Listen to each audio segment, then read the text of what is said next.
All right, so when we think of international diversification in the portfolio, because diversifying your portfolio has to be a strategy to mitigate your risk and obviously increase your return. And when we talk about international diversification or having that element in your portfolio, an obvious choice that comes in most of our minds is are the US markets. So let's focus on ICICI Pru US Blue Chip Equity Fund. I have with me Chintan Haria, Principal Investment Strategy from ICICI Pru AMC. Chintan, thank you so much for joining in today. And we'll be focusing on ICICI Pru US Blue Chip Funds. And I was just counting the benefits of having an international exposure to your entire portfolio. And even despite that, having a US-based exposure, how beneficial it can be. Although we are aware of the RBI cap that has been put on international investments. Having said that, whenever there is a redemption, the fund is open for subscription or a new subscription for new money. But let's start by talking about the growth aspect in the US market in the current point in time where, we know the elections are around the corner. We know the kind of rate cut scenario as per the data that's coming up. There are experts talking about 2 to even 3 rate cuts, till Jan or Feb. But having said that, that's debatable and it's largely data dependent. Overall, how do you see the economy in current point in time? How can one look at US diversification in the portfolio? Chintan. Sure. So when we look at, in general, investors making a bouquet of their overall investments, we normally suggest have a complete bouquet where a large part goes into asset allocation funds. Then you have the fully invested India dedicated funds, some allocation to mid and small cap, and international investing around 10% is generally what is the norm that people follow. And as part of international investing, because US markets are 50% of in the world market cap, around $55 trillion out of the $100 trillion market cap.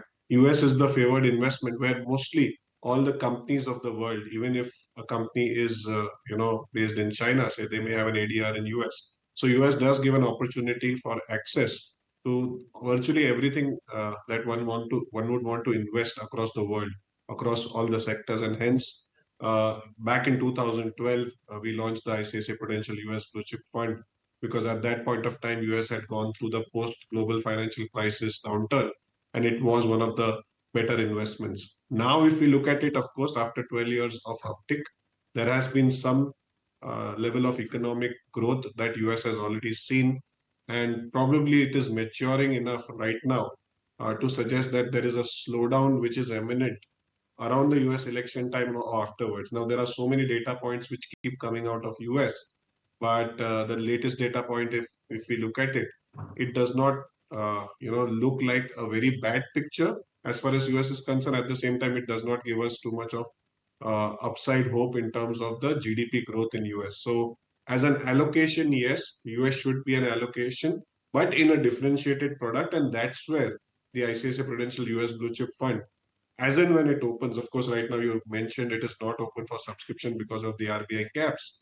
But as and when it is open, you can look at it because it's a very differentiated product, and that's how we always wanted it to be. So, US as an allocation should be there because there are so many sectors which are and so many types of companies which are available there, which may not be necessarily available in India. So, while the core allocation will be in India, you must look at US as an add on at some point of time in the future whenever the fund opens up. So then talking about the mega trends that are working in the US market right now, if you could just highlight on that, because these are the trends that we really miss by having a domestic portfolio. So currently, what is the composition of the portfolio? What sectors and themes are we talking about that are doing well over there? So if we look at the US markets and specifically the fund, if we look at the exposure wise, basic construct of the fund is 50 to 60 companies. Now US has thousands of companies which are listed across sectors. There are very large companies as well. Within that, if you look at the US blue chip, the way we manage it and we've been managing it, we choose those companies which have a very strong long-term sustainability or moat. And within that, what are the valuations or the cheaper stocks, the 40 to 50 cheaper stocks are selected across categories. So we do not necessarily look at the benchmark index or look at what's worked in the past, but select those 50 to 60 names out of the total US market, which have strong sustainable moats. These are companies which should remain in existence for 10 years, 15 years, because either a strong product or a strong brand or strong presence in the US economy.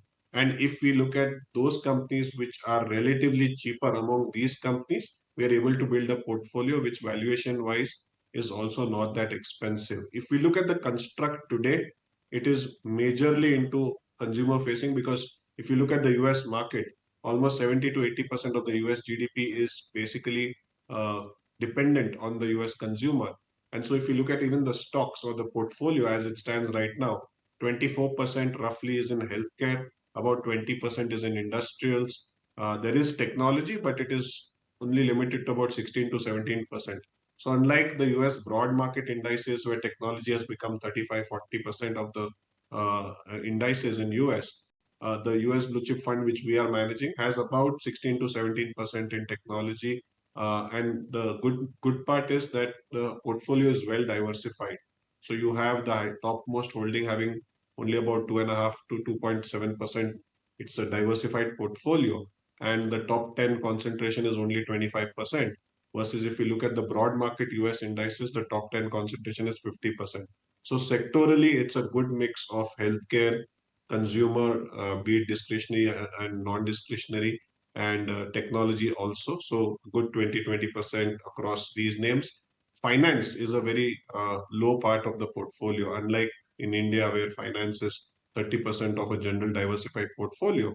In the US blue chip, we have only about 6 to 7% in financial services. That's one big distinguishing factor, because in US, we do not necessarily see a wide moat or any specific moat as far as finance companies are concerned. So the structure is such that it allows around diversified 40 to 50 holdings without any single concentration risk spread across sectors. And that's what over the last 12 years has made this product a good fit for investors looking for their long-term allocation to US. And we continue to believe that this should be added as and when it is open for subscription as part of an asset allocation for investors.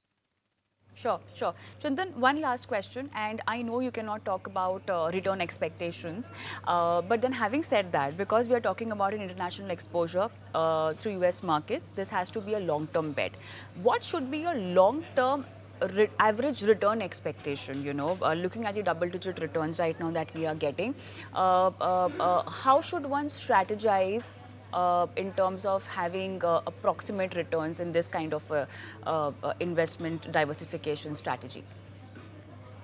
So generally, returns are a function of the entry point valuations as well as the GDP growth of that particular country or set of companies in which you're investing, belonging to which country. If you look at in the instant case, the US economy is not expanding meaningfully, and the inflation numbers are also coming down. So the nominal GDP of US is not growing at more than 3.5-4%. So logically, the US earnings may not grow beyond 10 to 12%. The expectation is the earnings growth will happen 10 to 12% in US based on estimates. And if that happens, and the starting point is about 23, 24 P at a wide market in US, we don't see necessarily immediate returns being gratifying in US.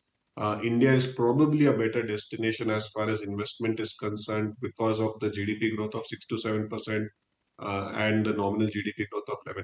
US is not growing that fast. But if there is a significant correction in US, that is the time when probably you can look to add on.